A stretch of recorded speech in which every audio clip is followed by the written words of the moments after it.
അയോധ്യ രാമക്ഷേത്രത്തിലെ പ്രാണപ്രതിഷ്ഠയെ വീണ്ടും അവഹേളിച്ച് രാഹുൽ. അയോധ്യയിൽ നടന്നത് പാട്ടും ഡാൻസും മാത്രമാണ് എന്നായിരുന്നു പ്രതിപക്ഷ നേതാവിന്റെ വിമർശനം. ഹിന്ദു സംസ്കാരത്തെ പറ്റി രാഹുലിന് അറിയില്ല എന്ന് BJPയും പറയുന്നു.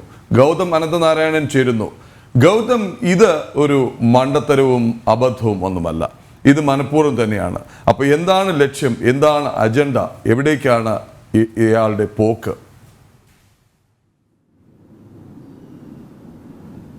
പ്രദീപിള്ള, ജമ്മു കാശ്മീരിൽ നിയമസഭാ തെരഞ്ഞെടുപ്പ് ലക്ഷ്യമിട്ടുകൊണ്ടാകണം ഒരുപക്ഷെ രാഹുൽ വീണ്ടും ഈ അയോധ്യ രാമജന്മഭൂമി പ്രാണപ്രതിഷ്ഠയെ അവഹേളിച്ചത് എന്ന് വേണം മനസ്സിലാക്കാൻ.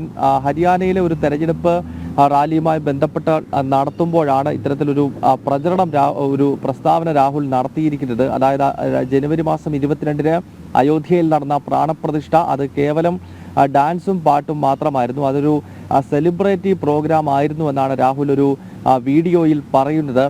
നമുക്കറിയാം, നിലവിൽ ഈ ജമ്മു കാശ്മീർ അതൊരു പ്രത്യേകിച്ച് കശ്മീർ വാലി മുസ്ലിം ഭൂരിപക്ഷമായിട്ടുള്ളൊരു പ്രദേശമാണ്. ഒരുപക്ഷെ അവിടുത്തെ മുസ്ലിം വോട്ടുകളുടെ ഏകീകരണവും മറ്റും ലക്ഷ്യമിട്ടുകൊണ്ട് രാഹുൽ തുടർച്ചയായി ഇത്തരം പ്രസ്താവനകൾ നടത്തുന്നുവെന്നാണ് BJP വിമർശിക്കുന്നത്.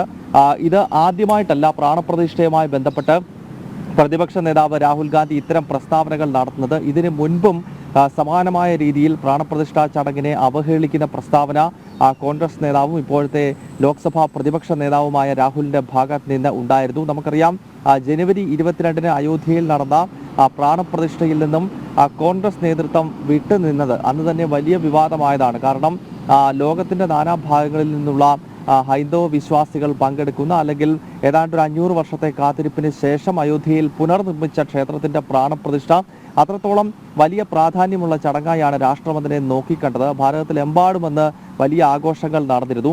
അത്തരത്തിൽ 500 വർഷങ്ങൾക്ക് ശേഷം നടക്കുന്ന ഒരു പ്രാണപ്രതിഷ്ഠാ ചടങ്ങിൽ നിന്ന് അന്ന് കോൺഗ്രസിന്റെ നേതൃത്വം ഒന്നടങ്കം വിട്ടുനിൽക്കുന്ന ഒരു സാഹചര്യം വലിയ വിമർശനങ്ങൾക്ക് വഴിവെച്ചതാണ്.